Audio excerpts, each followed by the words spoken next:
क्या आपने कभी सोचा है कि एक सच्चा बुद्धिमान व्यक्ति कभी क्या नहीं कहेगा? इस वीडियो में मैं आपको 11 वाक्य साझा करूंगा जो आप किसी बुद्धिमान व्यक्ति से कभी नहीं सुनेंगे, और मैं आपको यकीन दिलाता हूं कि आखिरी वाक्य आपको हैरान कर देगा। लेकिन इन वाक्यों को प्रकट करने से पहले मैं आपको एक कहानी बताना चाहता हूं जो आपको आज जो पाठ मिलेगा उसे बेहतर समझने में मदद करेगी। तो मैं आपको आराम से बैठने और ध्यान से सुनने के लिए आमंत्रित करता हूं। कल्पना कीजिए एक छोटे से गांव की, जहां एक वृद्ध माली रहते थे जो अपने बागों की सुंदरता और गहरी बुद्धिमत्ता के लिए प्रसिद्ध थे। गांव वाले न केवल उनसे व्यावहारिक सलाह लेने आते थे, बल्कि उनके जीवन के प्रति अनूठे दृष्टिकोण के लिए भी। यह वृद्ध व्यक्ति शिक्षा देने का एक विशेष तरीका रखते थे। वे यह शिक्षा अपने बाग के शांतिपूर्ण और सुंदर वातावरण के माध्यम से देते थे। एक दिन एक युवा व्यक्ति जो अपने जीवन में कुछ और गहरे अर्थ की तलाश में था, उनसे मिलने गया। यह युवा अपनी अत्यधिक ऊर्जा और दूसरों से जुड़ने की सहजता के लिए जाना जाता था, लेकिन उसे लगता था कि उसकी जिंदगी में कुछ महत्वपूर्ण चीज की कमी है। उसकी कहानी सुनने और उसे ध्यान से देखे जाने के बाद वृद्ध ने उसे एक चुनौती दी। 1 सप्ताह तक बाग में साथ काम करना, लेकिन बिना एक शब्द कहे। हर दिन सूर्योदय के समय वृद्ध उसे जीवन का एक पाठ सिखाएंगे, जबकि वे पूरी तरह से चुप्पी में काम करेंगे। आश्चर्यचकित और उत्साहित युवा ने यह चुनौती स्वीकार की। पहले दिन वृद्ध ने उसे मौन के मूल्य का पाठ दिया। वह उसे बाग के एक विशेष कोने में ले गए और उसे गुलाबों को बहुत सावधानी से छांटने का तरीका दिखाया, बिना एक शब्द कहे। अपने इशारों के माध्यम से वृद्ध ने उसे यह सिखाया कि मौन का इतना बल होता है कि यह हमें शब्दों से कहीं अधिक सुनने की क्षमता देता है। मौन में रहकर और ध्यान से दुनिया को देखना सीखो, ऐसा लगता था कि वह कह रहे थे। अगले दिन जब वे नए बीज लगा रहे थे, वृद्ध ने उसे विवेक की महत्वता का पाठ दिया। उन्होंने उसे यह सिखाया कि सभी योजनाओं को दूसरों से साझा करने की आवश्यकता नहीं है। अपने कार्यों को अपने लिए बोलने दो, उन्होंने मुस्कुराते हुए कहा। उन्होंने समझाया कि विवेक एक ऐसी योग्यता है जो आपके प्रोजेक्ट्स और रिश्तों की सुरक्षा करती है। तीसरे दिन जब वे फूलों को पानी दे रहे थे, वृद्ध ने उसे सकारात्मकता का पोषण करना सिखाया। प्यार भरे इशारों के साथ उन्होंने उसे यह दिखाया कि हमें नकारात्मकता नहीं बोनी चाहिए। सकारात्मकता उस सूरज की तरह है जो आपके आत्मा के हर कोने को खिलता है, उन्होंने कहा, यह सुझाते हुए कि हमें अपनी जिंदगी में आभार और खुशी को बढ़ाना चाहिए। क्या आपने कभी सोचा है कि एक सच्चा बुद्धिमान व्यक्ति कभी क्या नहीं कहेगा? इस वीडियो में मैं आपको 11 वाक्य साझा करूंगा जो आप किसी बुद्धिमान व्यक्ति से कभी नहीं सुनेंगे, और मैं आपको यकीन दिलाता हूं कि आखिरी वाक्य आपको हैरान कर देगा। लेकिन इन वाक्यों को प्रकट करने से पहले मैं आपको एक कहानी बताना चाहता हूं जो आपको आज जो पाठ मिलेगा उसे बेहतर समझने में मदद करेगी। तो मैं आपको आराम से बैठने और ध्यान से सुनने के लिए आमंत्रित करता हूं। कल्पना कीजिए एक छोटे से गांव की, जहां एक वृद्ध माली रहते थे जो अपने बागों की सुंदरता और गहरी बुद्धिमत्ता के लिए प्रसिद्ध थे। गांव वाले न केवल उनसे व्यावहारिक सलाह लेने आते थे, बल्कि उनके जीवन के प्रति अनूठे दृष्टिकोण के लिए भी। ये वृद्ध व्यक्ति शिक्षा देने का एक विशेष तरीका रखते थे। वे यह शिक्षा अपने बाग के शांतिपूर्ण और सुंदर वातावरण के माध्यम से देते थे। एक दिन एक युवा व्यक्ति जो अपने जीवन में कुछ और गहरे अर्थ की तलाश में था, उनसे मिलने गया। यह युवा अपनी अत्यधिक ऊर्जा और दूसरों से जुड़ने की सहजता के लिए जाना जाता था, लेकिन उसे लगता था कि उसकी जिंदगी में कुछ महत्वपूर्ण चीज की कमी है। उसकी कहानी सुनने और उसे ध्यान से देखे जाने के बाद वृद्ध ने उसे एक चुनौती दी। 1 सप्ताह तक बाग में साथ काम करना, लेकिन बिना एक शब्द कहे।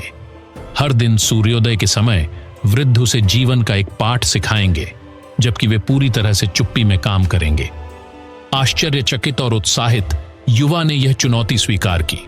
पहले दिन वृद्ध ने उसे मौन के मूल्य का पाठ दिया। वह उसे बाग के एक विशेष कोने में ले गए और उसे गुलाबों को बहुत सावधानी से छांटने का तरीका दिखाया, बिना एक शब्द कहे। अपने इशारों के माध्यम से वृद्ध ने उसे यह सिखाया कि मौन का इतना बल होता है कि यह हमें शब्दों से कहीं अधिक सुनने की क्षमता देता है। मौन में रहकर और ध्यान से दुनिया को देखना सीखो, ऐसा लगता था कि वह कह रहे थे। अगले दिन जब वे नए बीज लगा रहे थे, वृद्ध ने उसे विवेक की महत्वता का पाठ दिया। उन्होंने उसे यह सिखाया कि सभी योजनाओं को दूसरों से साझा करने की आवश्यकता नहीं है। अपने कार्यों को अपने लिए बोलने दो, उन्होंने मुस्कुराते हुए कहा। उन्होंने समझाया कि विवेक एक ऐसी योग्यता है जो आपके प्रोजेक्ट्स और रिश्तों की सुरक्षा करती है। तीसरे दिन जब वे फूलों को पानी दे रहे थे, वृद्ध ने उसे सकारात्मकता का पोषण करना सिखाया। प्यार भरे इशारों के साथ उन्होंने उसे यह दिखाया कि हमें नकारात्मकता नहीं बोनी चाहिए। सकारात्मकता उस सूरज की तरह है जो आपके आत्मा के हर कोने को खिलता है, उन्होंने कहा, यह सुझाते हुए कि हमें अपनी जिंदगी में आभार और खुशी को बढ़ाना चाहिए। 1. अफवाहें और गपशप का प्रसार, इसे कल्पना करो। तुम दफ्तर में कॉफी पी रहे हो जब अचानक सुनते हो, क्या तुमने सुना मारिया के साथ क्या हुआ? तुम्हारा दिल तेजी से धड़कने लगता है और जिज्ञासा तुम्हें चिढ़ाती है। लेकिन रुकिए, क्या तुम्हें सच में यह जानने की जरूरत है? गपशप एक लुभावना मीठा पकवान की तरह होती है। शुरुआत में तो स्वादिष्ट, लेकिन बाद में यह एक बुरा स्वाद छोड़ जाती है। समझदार लोग जानते हैं कि गपशप एक दो धारी तलवार होती है, लेकिन यह हमें इतनी क्यों आकर्षित करती है? कैलिफोर्निया विश्वविद्यालय के एक अध्ययन के अनुसार गपशप हमारे संवाद का 65% हिस्सा होती है। हैरान करने वाला है ना? लगता है हम गपशप के आदी हो चुके हैं। अब यह भी सच है कि सभी गपशप बुरी नहीं होती। मानव विज्ञानी रॉबिन डनबार का कहना है कि गपशप ने हमारे विकास में महत्वपूर्ण भूमिका निभाई, जिससे हमें सामाजिक संबंध बनाने और महत्वपूर्ण जानकारी साझा करने में मदद मिली। लेकिन जीवन में हर चीज की तरह अत्यधिक उपयोग समस्या बन सकता है। तो फिर हम कैसे पहचान सकते हैं कि हम सीमा को पार कर रहे हैं? यहां कुछ चेतावनी संकेत दिए जा रहे हैं। 1. अगर जो तुम कहने जा रहे हो वह उस व्यक्ति को असहज महसूस कराए, तो बेहतर है कि इसे न कहें। 2. अगर जानकारी पहले हाथ से नहीं आई है तो इसे फैलाना शायद बेहतर नहीं होगा। 3. अगर तुम्हें दूसरों की मुसीबतों का आनंद लेने में मजा आ रहा है तो यह समय है रुकने और सोचने का। लेकिन ईमानदारी से कहें, कभी कभी प्रलोभन से बचना मुश्किल होता है। यह वैसा ही है जैसे कोई कहे, पिंक हाथी के बारे में मत सोचो, और सबसे पहले तुम्हारे दिमाग में एक पिंक हाथी आ जाता है। यहां पर कुंजी है उस ऊर्जा को सही दिशा में मोड़ना। अफवाहें फैलाने के बजाय क्या हम अच्छा समाचार साझा कर सकते हैं? जैसा कि सुकरात ने कहा था, अच्छी प्रतिष्ठा पाने का तरीका यह है कि तुम वही बनो जो तुम बनना चाहते हो। अब आइए कुछ व्यावहारिक समाधान पर चर्चा करें। 4. 7 दिनों की चुनौती। एक सप्ताह के लिए किसी के बारे में कुछ भी नकारात्मक न कहने का संकल्प ले। तुम देखोगे कि तुम्हारी दृष्टिकोण में कितना बदलाव आएगा। 5. सकारात्मक मोड़। जब कोई तुम्हें गपशप में शामिल करने की कोशिश करे तो उस व्यक्ति के बारे में बातचीत को सकारात्मक दिशा में बदल दो। 6. सचेत विराम। बोलने से पहले गहरी सांस लो, ये कुछ सेकंड्स फर्क डाल सकते हैं। 7. जासूस का खेल। गपशप को सच मानने के बजाय उसे सवालों के घेरे में लाओ। पूछो, तुम यह कैसे जानते हो? या क्या तुमने सीधे उस व्यक्ति से बात की है? लेकिन अगर कभी तुम गपशप के जाल में फंस जाते हो तो बुरा मत मानो। आखिरकार हम इंसान हैं। सबसे महत्वपूर्ण बात यह है कि इसे पहचानो और इस पर काम करो। जैसा कि माया एंजेलो ने कहा था, जब तुम बेहतर जानते हो तो तुम बेहतर करते हो। 2. जल्दबाजी में कहे गए शब्द। क्या आपने कभी महसूस किया है कि आपके शब्द आपके मुंह से ऐसे निकल जाते हैं जैसे आपके दिमाग ने उन्हें सोचा ही नहीं था? चिंता मत करो, यह सबसे अच्छे लोगों के साथ भी होता है। हालांकि वास्तव में समझदार लोग चुप्पी की रणनीति में माहिर हो चुके हैं। प्राचीन ग्रीक दार्शनिक एपिक्टेटस ने कहा था, हमारे पास 2 कान और एक मुंह है ताकि हम उतना सुन सकें जितना हम बोलते हैं। और सच में वह बिल्कुल सही थे।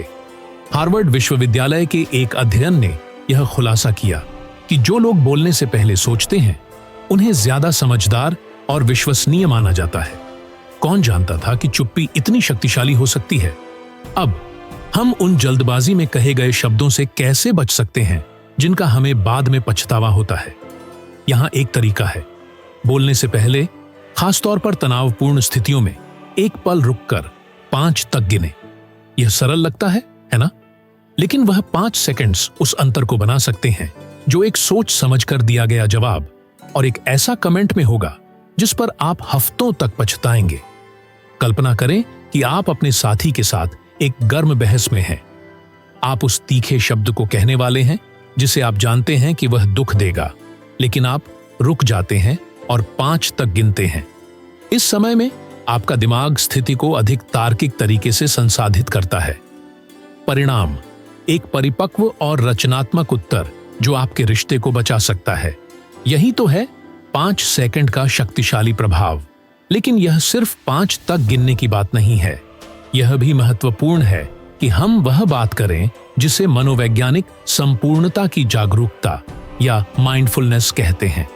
यह जैसे अपने विचारों और भावनाओं के खुद के ऑर्केस्ट्रा डायरेक्टर बनना है। जब आप माइंडफुलनेस का अभ्यास करते हैं तो आप अपने शब्दों के प्रति ज्यादा जागरूक होते हैं, इससे पहले कि वे आपके मुंह से बाहर निकलें। यह आपके विचारों के लिए एक गुणवत्ता फिल्टर जैसा होता है। प्रसिद्ध मनोवैज्ञानिक डैनियल गोलमैन, जो बेस्ट सेलर किताब इंटेलिजेंस इमोशनल के लेखक हैं, का कहना है कि उच्च इमोशनल इंटेलिजेंस वाले लोग अपने वर्बल इंपल्स को नियंत्रित करने में सक्षम होते हैं, जिससे वे अधिक समझदारी से निर्णय लेते हैं। कल्पना करें कि एक बैंक खाता एक सुरक्षित बॉक्स की तरह है जो खजाने से भरा हुआ है। क्या आप उसे किसी को उसकी मांग पर दे देंगे? बिल्कुल नहीं। जब पैसे की बात आती है तो विवेकशीलता न केवल सुंदर होती है बल्कि समझदारी भी होती है। वॉरेन बफे, ओमाहा के ओरेकल, ने एक बार कहा था, कभी भी किसी को यह मत बताओ कि तुम कितना कमाते हो, यह अशिष्टता है। और वह सही थे। व्यक्तिगत वित्तीय विवरण साझा करना ऐसा है जैसे आप अपने सभी दोस्तों को अपनी बटुआ में झांकने के लिए आमंत्रित करें। हो सकता है कि वे कुछ दिलचस्प पाएं, लेकिन क्या आपको वाकई इसकी अनुमति देनी चाहिए? हाल ही में शिकागो विश्वविद्यालय के एक अध्ययन में यह पाया गया कि जो लोग अपनी वित्तीय जानकारी को निजी रखते हैं वे अधिक स्वस्थ और कम संघर्षपूर्ण रिश्ते रखते हैं। यह आश्चर्यजनक है ना? लेकिन यह समझ में आता है। कितनी बार आपने देखा है कि किसी का रवैया केवल यह जानने से बदल जाता है कि वे कितना कमाते हैं। हालांकि यह सिर्फ जलन या निर्णय से बचने की बात नहीं है। अपनी वित्तीय जानकारी को निजी रखना आपको संभावित धोखेबाजों या अवसरवादियों से भी सुरक्षा प्रदान करता है। यह जैसे एक अदृश्य बुलेट प्रूफ वेस्ट पहनना है। कोई नहीं जानता कि आप इसे पहने हुए हैं, लेकिन यह आपको सुरक्षित रखता है। अब इसका मतलब यह नहीं है कि आपको एक अभेद्य मानव तिजोरी बनना चाहिए। कुंजी संतुलन में है। जब आवश्यक हो, जैसे कि अपने साथी या वित्तीय सलाहकार के साथ वित्तीय जानकारी साझा करें, लेकिन व्यक्तिगत विवरणों को अपने पास रखें। यहां तक कि सबसे प्रसिद्ध हस्तियां भी वित्तीय रहस्यों को बनाए रखने के महत्व को समझती हैं। टॉम हैंक्स ने मजाक करते हुए कहा था, अगर मैं आपको बताता कि मैं कितना कमाता हूं तो मुझे अपनी बटुआ के लिए गार्ड हायर करना पड़ता। और भले ही उन्होंने यह मजाक में कहा, उन शब्दों में बहुत सच्चाई है। क्या होगा अगर कोई आपको अपने वित्तीय विवरण साझा करने के लिए दबाव डाले? आप हमेशा पुराने तरीके का सहारा ले सकते हैं, जैसे ओह देखो, एक उड़ती हुई गिलहरी। यह शायद सबसे परिष्कृत तरीका नहीं है, लेकिन कभी कभी सबसे सरल तरीका सबसे प्रभावी होता है। पैसे के बारे में सवालों को सहजता से नकारना एक कला है। आप कुछ अस्पष्ट उत्तर दे सकते हैं, जैसे आराम से जीने के लिए पर्याप्त है, या मैं जो कुछ भी हूं उसके लिए आभारी हूं। ये उत्तर एक अदृश्य ढाल की तरह काम करते हैं, आपकी गोपनीयता की रक्षा करते हैं बिना असभ्य दिखे। याद रखें कि आपकी वित्तीय स्थिति आपकी अंडरवियर की तरह है, निजी, आवश्यक और बेहतर है कि उसे सार्वजनिक दृष्टि से बाहर रखा जाए। सिवाय इसके कि आप कैल्विन क्लाइन के सुपरमॉडल हों, इस मामले में आपको शायद इन सलाहों की चिंता नहीं करनी चाहिए। संक्षेप में, एक समझदार व्यक्ति जानता है कि व्यक्तिगत वित्तीय विवरण ठीक वही होते हैं, व्यक्तिगत। उन्हें निजी रखना न केवल आपको सुरक्षा प्रदान करता है, बल्कि आपको अपनी वित्तीय कथा को नियंत्रित करने की शक्ति भी देता है। तो अगली बार जब कोई आपके मौखिक बटुए में घुसने की कोशिश करे याद रखें कि थोड़ा सा रहस्य न केवल आकर्षक होता है बल्कि समझदार भी होता है। 3. व्यक्तिगत वित्तीय विवरण। क्या कभी आपने महसूस किया है कि किसी टिप्पणी या व्यवहार ने आपको गुस्से में ला दिया? उत्तेजना किसी भी समय उत्पन्न हो सकती है, चाहे वह एक हल्की बातचीत हो या गंभीर बहस। महत्वपूर्ण यह है कि आप उन्हें कैसे संभालते हैं। प्रतिक्रियाएं तात्कालिक होना आसान है, लेकिन हमेशा प्रभावी नहीं होती। उत्तेजना का जवाब शांतिपूर्वक और नियंत्रित तरीके से देना न केवल मानसिक परिपक्वता को दर्शाता है, बल्कि आपको स्थिति पर नियंत्रण रखने का भी अधिकार देता है। एक प्रभावी रणनीति यह है कि आप जवाब देने से पहले रुक कर सोचें। तुरंत प्रतिक्रिया देने के बजाय खुद को कुछ पल दें ताकि आप स्थिति का विश्लेषण कर सकें। क्या इस पर गुस्सा करना वाकई सही है? क्या आप सच में किसी विवाद में फंसा चाहते हैं या इसे नजरअंदाज करना बेहतर होगा?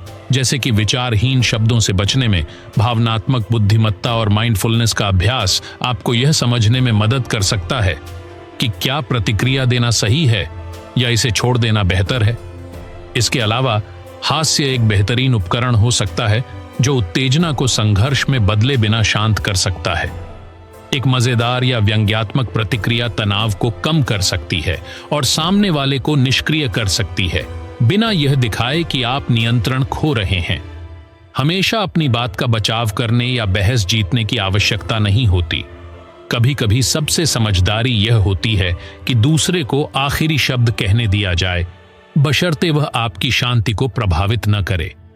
याद रखें, जैसा कि एपिक्टेटस ने कहा था, जो कुछ भी होता है वह मायने नहीं रखता, बल्कि वह है कि आप उस पर कैसे प्रतिक्रिया करते हैं। तो अगली बार जब कोई आपको उत्तेजित करने की कोशिश करे, गहरी सांस लें, सोचें और एक ऐसा जवाब चुनें जो आपकी आंतरिक शांति को नुकसान न पहुंचाए।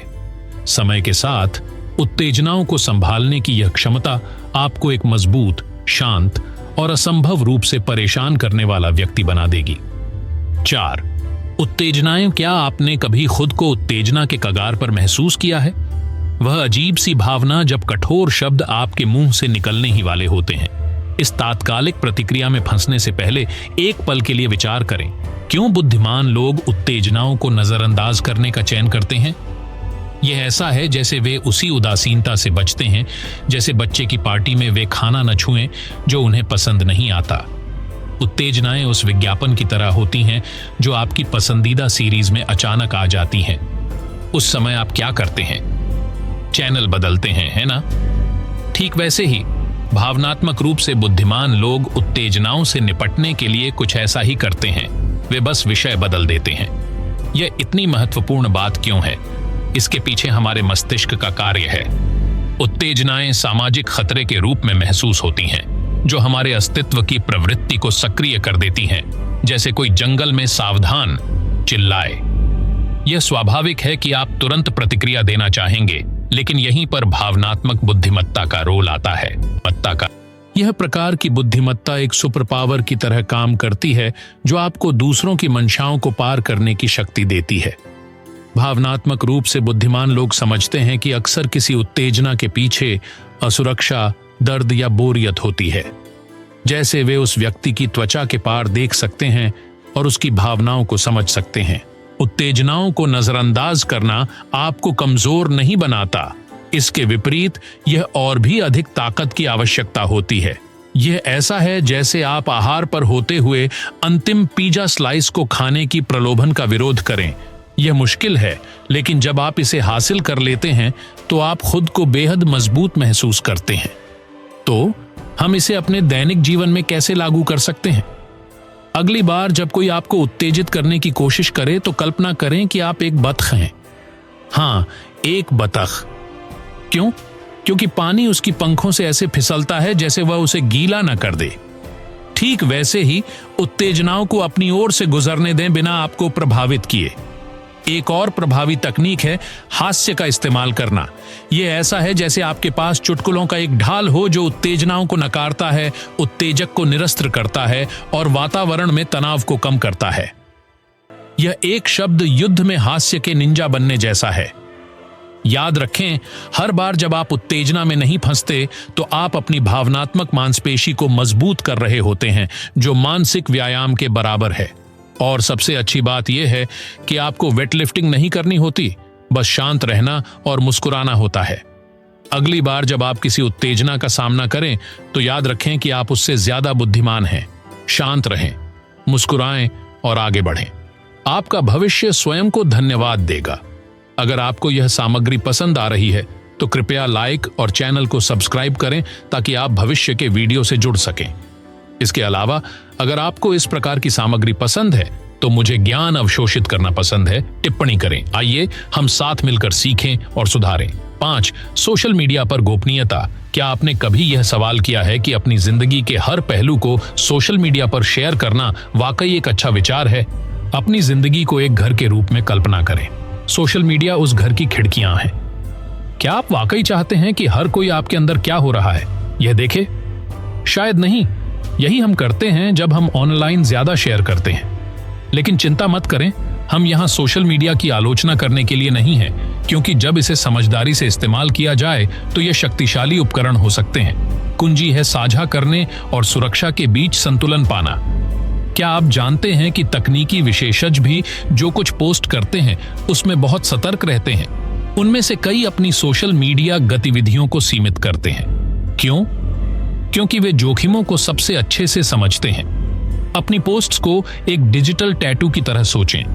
एक बार जब आप उन्हें शेयर कर लेते हैं तो उन्हें हटाना बहुत मुश्किल होता है। वह शर्मनाक सेल्फी जो आपने शनिवार की पार्टी में ली थी, शायद आपकी अगली जॉब इंटरव्यू में फिर से आपको परेशान कर सकती है। ओह, हालांकि सब कुछ नकारात्मक नहीं है। सोशल मीडिया का स्मार्ट तरीके से उपयोग करने के तरीके हैं, जबकि अपनी गोपनीयता बनाए रखते हुए।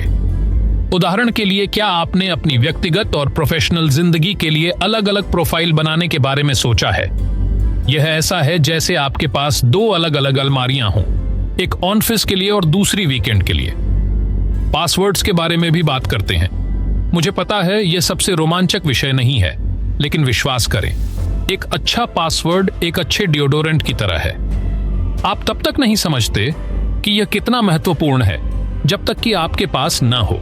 हर अकाउंट के लिए यूनिक और जटिल संयोजन का इस्तेमाल करें, और कृपया पासवर्ड 123 सुरक्षित विकल्प नहीं है। एक और महत्वपूर्ण बात है, वह है जियोलोकेशन। यह बहुत अच्छा है कि आप अपनी तस्वीरों में सटीक लोकेशन टैग कर सकते हैं, लेकिन क्या आप वाकई चाहते हैं कि हर कोई यह जान सके कि आप हर समय कहां हैं? यह ऐसा है जैसे आपके पास एक जीपीएस पीछे से जुड़ा हो और आप रिमोट कंट्रोल अजनबियों को दे रहे हों। अजनबियों के बारे में बात करते हुए, सोशल मीडिया पर आपके कितने दोस्तों को आप वास्तव में जानते हैं? यह आसान है जब हम संपर्कों को इस तरह से इकट्ठा करते हैं जैसे वे कलेक्टिबल्स हों, लेकिन याद रखें, हर नया दोस्त आपकी निजी जिंदगी में एक नई खिड़की हो सकता है। और उन प्रसिद्ध गोपनीयता नीतियों को मत भूलिए, वह लंबी लंबी टेक्स्ट जो ज्यादातर लोग कभी नहीं पढ़ते। शायद आपको उन्हें पढ़ना शुरू करना चाहिए, या कम से कम विश्वसनीय सारांशों को देखना चाहिए। यह ठीक वैसा ही है जैसे आप उन उत्पादों की लेबल्स पढ़ते हैं जो आप उपभोग करते हैं, बस यह डिजिटल जीवन के लिए है। संक्षेप में, स्मार्ट तरीके से सोशल मीडिया का उपयोग करने का मतलब यह नहीं है कि आपको डर के साथ जीना है या डिजिटल दुनिया से गायब हो जाना है। यह सचेत रहने और यह नियंत्रित करने के बारे में है कि आप क्या साझा करते हैं। पोस्ट करने से पहले सोचें, अपनी कनेक्शनों को चयनात्मक बनाएं और अपनी व्यक्तिगत जानकारी को अपनी टूथब्रश की तरह सुरक्षित रखें। 6. झूठ बोलना। क्या आपने कभी यह सोचा है कि कुछ लोग समस्याओं को आकर्षित करने की एक अजीब सी क्षमता क्यों रखते हैं? आज हम एक ऐसे आदत के बारे में बात करेंगे जो किसी भी व्यक्ति के लिए सबसे खतरनाक हो सकती है, झूठ बोलना। वह छोटा सा धोखा जो कभी कभी नुकसानदायक नहीं लगता, लेकिन समय के साथ यह एक बर्फीला तूफान बन सकता है। कल्पना करें कि आप एक ताश के महल का निर्माण कर रहे हैं। हर झूठ जो आप बोलते हैं वह एक और पत्ता है जिसे आप संरचना में जोड़ते हैं। शुरुआत में यह स्थिर और प्रभावशाली लगता है, लेकिन जैसे जैसे झूठ बढ़ते हैं, महल ऊंचा और अस्थिर होता जाता है। और जैसा कि आप जानते हैं, ताश के महल के साथ एक छोटी सी हलचल से ही सब कुछ गिर सकता है। हम यह नहीं कह रहे हैं कि आपने कभी छोटा सा झूठ नहीं बोला। हम सभी ने कभी न कभी ऐसा किया है। हाँ मम्मी, मैंने सारी सब्जियां खा ली, या नहीं प्यारे, मुझे यह शर्त तुम पर अच्छी लगती है। लेकिन यहां एक बड़ा अंतर है, एक बेकसूर झूठ और झूठ बोलने को एक आदत बनाने में। बात यह है कि झूठ बोलना ऐसा है जैसे सस्ते इत्र से बदबू छिपाने की कोशिश करना। यह कुछ समय के लिए काम कर सकता है, लेकिन आखिरकार वह दुर्गंध हमेशा बाहर आ जाती है। और विश्वास करें, कोई भी उस व्यक्ति के पास नहीं रहना चाहता जो बेईमानी की दुर्गंध से महकता हो। तो हम क्यों झूठ बोलते हैं? कभी यह डर की वजह से होता है, कभी यह टकराव से बचने के लिए, और कभी कभी इसलिए क्योंकि यह सच कहने से आसान लगता है। हालांकि एक समझदार व्यक्ति जानता है कि ईमानदारी, हालांकि कभी कभी असहज होती है, हमेशा लंबी अवधि में बेहतर परिणाम देती है। अपनी रिश्तों को एक बैंक खाते की तरह सोचें। हर बार जब आप ईमानदार होते हैं तो आप एक जमा करते हैं। हर झूठ एक निकासी है, और अगर आप झूठ बोलते रहते हैं तो अंततः आप विश्वास की कमी महसूस करेंगे, जैसे कि आप घाटे में चल रहे हों। इसका मतलब यह नहीं है कि आपको हमेशा सच बोलते रहना चाहिए, जैसे कि आप एक इंसान के लिए झूठ पकड़ने वाली मशीन हो। यहां पर भावनात्मक बुद्धिमत्ता एक महत्वपूर्ण भूमिका निभाती है। इसका मतलब यह है कि आपको यह समझना होता है कि कब ईमानदार होना है और कब चुप रहना बेहतर है। उदाहरण के लिए, अगर एक दोस्त आपसे पूछता है कि आपको उसका नया हेयर कट कैसा लगा, और वह हेयर कट घास काटने वाली मशीन के साथ संघर्ष जैसा दिखता है, तो शायद आपको हर एक विवरण में नहीं जाना चाहिए। बस एक साधारण यह अलग है कहना काफी हो सकता है। कुंजी यह है कि आप ईमानदारी और शिष्टाचार के बीच संतुलन पाएं। जैसा कि एक ज्ञानी ने कहा, सच्चाई बिना शिष्टाचार के क्रूरता है, लेकिन शिष्टाचार बिना सच्चाई के हेराफेरी है। तो अगली बार जब आपको झूठ बोलने का मन हो तो खुद से यह सवाल करें, क्या यह मेरे ईमानदारी को दांव पर लगाने के लायक है? क्या मैं इस झूठ का बोझ उठाने के लिए तैयार हूं? क्योंकि विश्वास करें, झूठ वैसी ही होती हैं जैसे हवाई अड्डे पर एक बैग। वे हमेशा उस वजन से ज्यादा होती हैं जितना आप सोचते हैं, और आपको अंत में एक ओवरचार्ज का भुगतान करना पड़ता है। 7 खाली प्रतिबद्धताएं। कल्पना करें कि एक दोस्त अगले सप्ताहांत आपको शिफ्टिंग करने में मदद करने के लिए कहता है। बिना ज्यादा सोचे आप हां कह देते हैं, भले ही अंदर से आपके पास और योजनाएं हों। क्या यह परिचित लगता है? तो आपने अभी अभी खाली प्रतिबद्धताओं के जाल में फंसने का अनुभव किया है। ये ऐसे चेक की तरह होते हैं जिनमें पैसे नहीं होते। वे पल में अच्छे लगते हैं, लेकिन जब पूरा करने का वक्त आता है तो कुछ नहीं होता। और जैसे बिना पैसों वाले चेक हमें समस्याएं ला सकते हैं, वैसे ही ये भी हमारी परेशानी बढ़ा सकते हैं। हम इस जाल में क्यों फंसते हैं? दरअसल हमारा दिमाग सामाजिक स्वीकृति की तलाश करता है। हर चीज में हां कहना दूसरों को खुश करने का आसान तरीका लगता है, लेकिन लंबे समय में यह रणनीति हमें महंगी पड़ सकती है। कल्पना करें कि आपका दिमाग एक बैंक है। हर बार जब आप कोई वादा करते हैं तो आप दूसरी व्यक्ति के विश्वास के खाते में एक जमा करते हैं, लेकिन यदि आप उसे पूरा नहीं करते तो आप भारी निकासी कर रहे हैं। और जैसे किसी भी बैंक में, अगर आप ज्यादा निकासी करते हैं तो आप घाटे में चले जाएंगे। तो हम खाली प्रतिबद्धताओं के जाल में कैसे न फंसें? यहां कुछ सुझाव दिए गए हैं। पहले, बोलने से पहले सोचें। कुछ भी कहने से पहले एक पल के लिए यह सोचें कि क्या आप वास्तव में उसे पूरा कर सकते हैं। दूसरे, न कहना सीखें। मुझे पता है यह आसान नहीं है, लेकिन यह एक महत्वपूर्ण कौशल है। याद रखें, एक ईमानदार न हमेशा एक खाली हां से बेहतर होता है। तीसरे, अपने समय के साथ यथार्थवादी बने।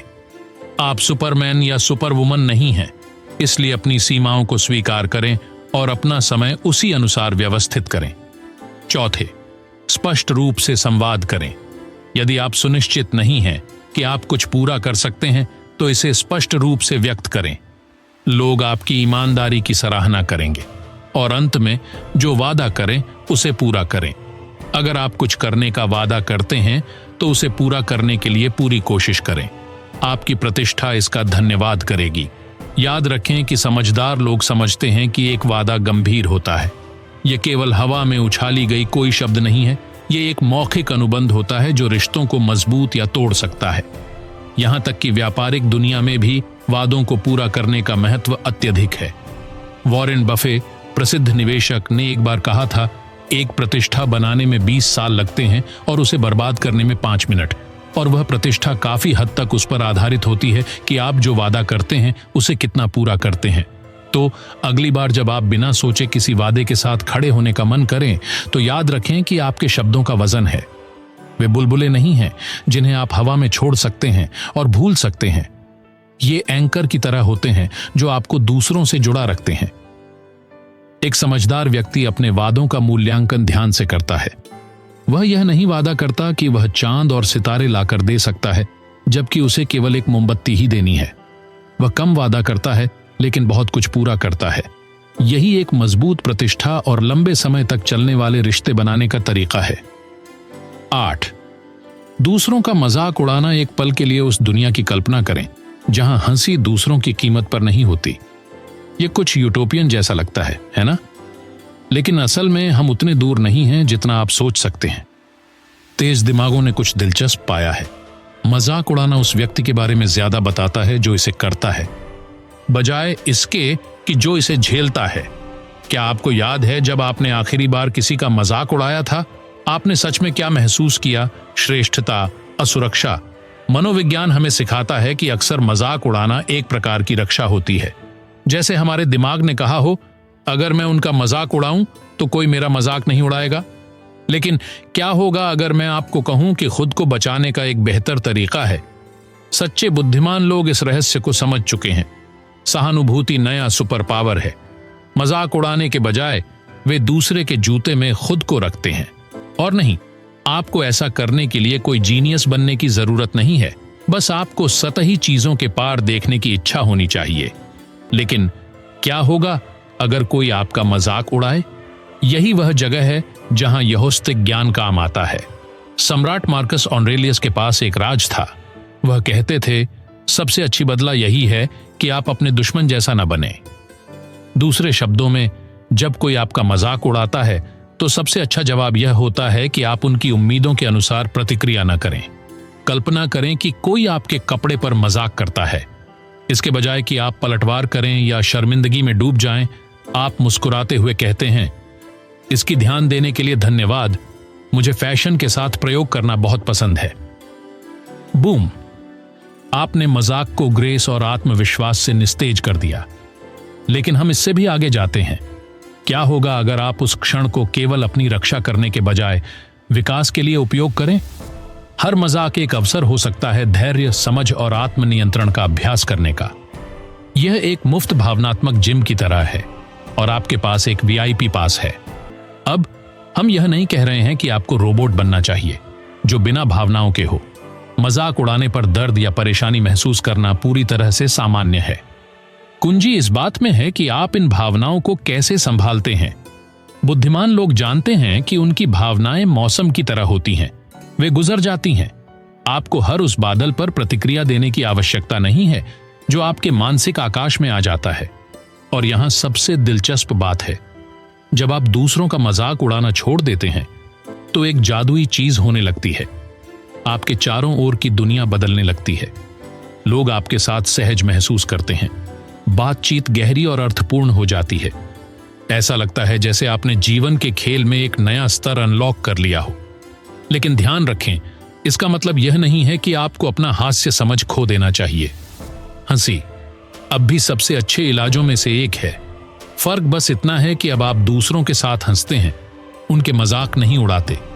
यह एक सूक्ष्म लेकिन शक्तिशाली बदलाव है। तो अगली बार जब आपको किसी का मजाक उड़ाने का मन हो तो एक पल रुकें, गहरी सांस लें और खुद से पूछें, इस स्थिति में एक सच्चा बुद्धिमान व्यक्ति क्या करेगा? आप परिणाम से हैरान होंगे। वैसे मैं सभी टिप्पणियों का जवाब दूंगा। अगर आपके पास कोई सवाल है या आप अगले वीडियो के लिए कोई विचार देना चाहते हैं तो उसे टिप्पणियों में छोड़ें। मैं आपकी बहुत सराहना करता हूं। चलिए चलते हैं। 9. विश्वास और धर्म के प्रति सम्मान। क्या आपने कभी ऐसे किसी असहज स्थिति का सामना किया है जब कोई आपकी धार्मिक मान्यताओं पर सवाल उठाता है? कल्पना करें कि आप एक समूह चर्चा में हैं और कोई आपकी आस्था की आलोचना करने लगता है। आप क्या करेंगे? क्या आप एक कोने में फंसे हुए बिल्ली की तरह बचाव में आ जाते हैं या आप स्थिति को एक बौद्ध भिक्षु की शांति के साथ संभालते हैं? जवाब आपको चौंका सकता है। समझदार लोग यह समझते हैं कि धार्मिक विश्वास उसी तरह होते हैं जैसे आइसक्रीम। हर किसी की अपनी पसंद होती है और कोई भी वस्तुनिष्ठ रूप से बेहतर नहीं होता। वे यह स्वीकार करते हैं कि कुछ लोग चॉकलेट पसंद करते हैं तो कुछ पिस्ता। यह सम्मान इतना महत्वपूर्ण क्यों है? दरअसल धार्मिक विश्वास हमारे दिमाग में उस तरह गहरे होते हैं जैसे कि हमें बिल्लियों के मीम्स से प्यार है। एक अध्ययन में यह दिखाया गया कि जब लोग धर्म पर बात करते हैं तो वही मस्तिष्क क्षेत्र सक्रिय होते हैं जो व्यक्तिगत पहचान से जुड़े होते हैं। इसलिए जब आप किसी के धर्म की आलोचना करते हैं तो यह वैसा ही है जैसे आप उन्हें यह कह रहे हो कि उनका चेहरा बदसूरत है। कोई आश्चर्य नहीं कि लोग बचाव में आ जाते हैं, है ना? समझदार लोग जानते हैं कि असली शक्ति जिज्ञासा में है। वे किसी को न्याय करने के बजाय सवाल पूछते हैं, उपदेश देने के बजाय सुनते हैं। यह एक आध्यात्मिक जासूस की तरह है, लेकिन बिना हैट या पाइप के। कल्पना करें कि आप किसी ऐसे व्यक्ति के सामने हैं जिसकी आस्थाएं आपसे बहुत अलग हैं। तुम गलत हो और यह है क्यों कहने के बजाय आप कहते हैं, यह दिलचस्प लगता है, क्या आप इसके बारे में और बता सकते हैं? एक साधारण सवाल कितना बड़ा बदलाव ला सकता है, यह आपको हैरान कर देगा और एक संभावित धार्मिक संघर्ष को एक रोमांचक बातचीत में बदल सकता है। यहां एक मास्टर ट्रिक है। समझदार लोग न केवल दूसरों के विश्वासों का सम्मान करते हैं बल्कि उनका मूल्य भी समझते हैं। प्रत्येक धर्म एक अद्वितीय ब्रह्मांडीय पहेली के टुकड़े की तरह होता है। हो सकता है कि वह आपके दुनिया को देखने के तरीके में पूरी तरह फिट न हो, लेकिन वह निश्चित रूप से समग्र चित्र में रंग और गहराई जोड़ता है। तो अगली बार जब आप किसी धार्मिक बहस में हों तो याद रखें, यह बहस जीतने के बारे में नहीं है बल्कि समझ हासिल करने के बारे में है। और कौन जानता है, आप यह पा सकते हैं कि उस व्यक्ति से आपका बहुत कुछ मेल खाता है जितना आपने सोचा था। आखिरकार हम सभी इस पागल यात्रा में हैं जिसे हम जीवन कहते हैं और इसे समझने की कोशिश कर रहे हैं। समझदार लोग धार्मिक विश्वासों को वैसे ही सम्मान, जिज्ञासा और शायद थोड़ी विस्मय के साथ देखते हैं जैसे वे एक ताजे खोजे गए डायनासोर के अंडे को देखेंगे। क्योंकि आखिरकार चाहे आप एक ईश्वर में विश्वास करते हो, कई देवताओं में या बिल्कुल भी नहीं, जो वास्तव में मायने रखता है वह यह है कि आप दूसरों से कैसे पेश आते हैं। 10 व्यक्तिगत असंतोष या शिकायतों का समझदारी से प्रबंधन। क्या आपने कभी महसूस किया है कि आपका काम आपको अंदर से निगल रहा है? चिंता न करें, आप अकेले नहीं हैं। कल्पना करें कि आपका काम एक प्रेशर कुकर की तरह है। अगर आप इसे बिना नियंत्रित किए आग पर छोड़ दें तो क्या होगा? बूम, यह फट जाएगा और किचन में तबाही मच जाएगी। आपकी शिकायतें उस दबाव की तरह होती हैं जो इकट्ठा हो रही होती हैं। सवाल यह है, आप उस दबाव को कैसे नियंत्रित तरीके से बाहर निकालते हैं? सबसे पहले गहरी सांस लें। हां, जैसा आपने सुना, अपनी शिकायत को जबान पर लाने से पहले एक पल के लिए सांस लें। क्या आप जानते हैं कि सिर्फ 60 सेकंड की गहरी सांस आपके तनाव स्तर को महत्वपूर्ण रूप से घटा सकती है? यह एक सुपर पावर जैसा है, लेकिन उड़ने के बजाय आप शांत रहते हैं। अब सोचें, क्या सच में उस शिकायत को साझा करना जरूरी है? कभी कभी हमें बस मन हल्का करने के लिए शिकायत करनी होती है और यह ठीक है, लेकिन कभी कभी शिकायत करना सिर्फ चीजों को और खराब कर देता है। यह मच्छर के काटने को खरोंचने जैसा है। एक पल के लिए अच्छा लगता है, लेकिन फिर वह और खुजलाने लगता है। अगर आप तय करते हैं कि आपकी शिकायत सुनने लायक है तो यहां एक ट्रिक है, इसे एक रचनात्मक प्रस्ताव में बदलें। मैं इस प्रोजेक्ट को नफरत करता हूं कहने की बजाय कहें, मुझे लगता है कि हम इस प्रोजेक्ट को बेहतर बना सकते हैं। अंतर साफ है। यह एक नींबू को नींबू पानी में बदलने जैसा है, लेकिन पेशेवर अंदाज में। और पेशेवर रवैया रखते हुए यह तय करें कि आप अपनी चिंताओं को किससे साझा करते हैं। आपका काम का सबसे अच्छा दोस्त ऑफिस की चहचहाहट के लिए शानदार हो सकता है, लेकिन शायद वह कामकाजी समस्याओं को हल करने के लिए सबसे अच्छा विकल्प नहीं है। किसी ऐसे व्यक्ति से बात करें जो सच में कुछ कर सकता है, जैसे डॉक्टर को सही तरीके से चुनना। अगर आपको पीठ में दर्द हो तो आप दांतों के डॉक्टर के पास नहीं जाएंगे, है ना? याद रखें कि लगातार शिकायतें संक्रामक हो सकती हैं, लेकिन अच्छे तरीके से नहीं। यह एक भावनात्मक फ्लू की तरह है जो ऑफिस में फैल जाता है। आपको ऐसा वातावरण नहीं चाहिए, है ना? कोई भी नहीं चाहता। शिकायत करने के बजाय उस पर ध्यान केंद्रित करें जो आप नियंत्रित कर सकते हैं। अगर आपको कुछ ऐसा पसंद नहीं आता जिसे किया जा रहा है तो समाधान का प्रस्ताव दें। अगर कोई आपको परेशान कर रहा है तो सीधे उनसे बात करें।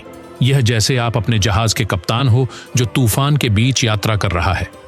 आप मौसम को नियंत्रित नहीं कर सकते, लेकिन आप अपनी नाव को चला सकते हैं। और अगर बाकी सब कुछ असफल हो जाए तो याद रखें कि आप हमेशा नया काम ढूंढ सकते हैं। कभी कभी सबसे अच्छा समाधान एक बदलाव होता है, जैसे किसी खराब फिल्म को देखने के बाद चैनल बदलना। आपको कुछ ऐसा देखने के लिए फंसा नहीं रहना है जो आपको पसंद ना हो। अब हम यह नहीं कह रहे कि आपको एक मूक समाधि बनना चाहिए। कुंजी यह है कि आप यह पहचानें कि कौन सी जानकारी साझा करना उचित है और कौन सी नहीं। यह मानसिक फिल्टर की तरह है जो अफवाहों को राजों से अलग करता है। और यहां दिलचस्प बात यह है कि गोपनीयता बनाए रखना न केवल दूसरों के लिए फायदेमंद है, बल्कि आपके लिए भी। आप एक ऐसे व्यक्ति बन जाते हैं जिस पर लोग विश्वास कर सकते हैं, और यह, मेरे दोस्त, सोने से भी कीमती है। यह सामाजिक सुपर पावर की तरह है, आपके आसपास लोगों को सुरक्षित महसूस कराने की क्षमता। तो अगली बार जब कोई आपको एक राज बताए तो कल्पना करें कि वे आपको एक नाजुक क्रिस्टल सौंप रहे हैं। अगर आप इसे संभालने में सावधान रहते हैं तो यह चमकता रहेगा, लेकिन अगर आप इसे गिरा देते हैं तो यह हजारों टुकड़ों में टूट जाएगा और इसे फिर से जोड़ना लगभग असंभव होगा। संक्षेप में, एक समझदार व्यक्ति समझता है कि राज साबुन के बुलबुले की तरह होते हैं। जब तक वे रहते हैं वे सुंदर होते हैं, लेकिन एक बार फटने के बाद वे हमेशा के लिए गायब हो जाते हैं। तो क्या आप दुनिया के सबसे विश्वसनीय राजों के संरक्षक बनने के लिए तैयार हैं? याद रखें, जीवन के खेल में कभी कभी चुप रहना सिर्फ जीतने के बारे में नहीं होता, बल्कि यह भी होता है कि आप सभी का सम्मान कैसे प्राप्त करते हैं। अगर आप यहां तक पहुंचे हैं तो कमेंट में भावनात्मक कल्याण लिखकर अपनी छाप छोड़ें। लाइक करें, सब्सक्राइब करें और भविष्य में ऐसे और कंटेंट के लिए नोटिफिकेशन एक्टिवेट करें। इस वीडियो को उन लोगों के साथ शेयर करें जिन्हें यह उपयोगी लग सकता है, और चैनल का समर्थन करने पर विचार करें। ऐसा करने से आप न केवल आर्थिक रूप से मदद करेंगे, बल्कि आपको एक्सक्लूसिव फायदे भी मिलेंगे। लिंक कमेंट में पिन किया है, जरा एक नजर डालें। आपके समर्थन के लिए धन्यवाद। अब इन 2 वीडियो में से एक पर क्लिक करें और अपनी सोच को और समृद्ध करें। एक बड़ी सी झप्पी और फिर मिलते हैं। पी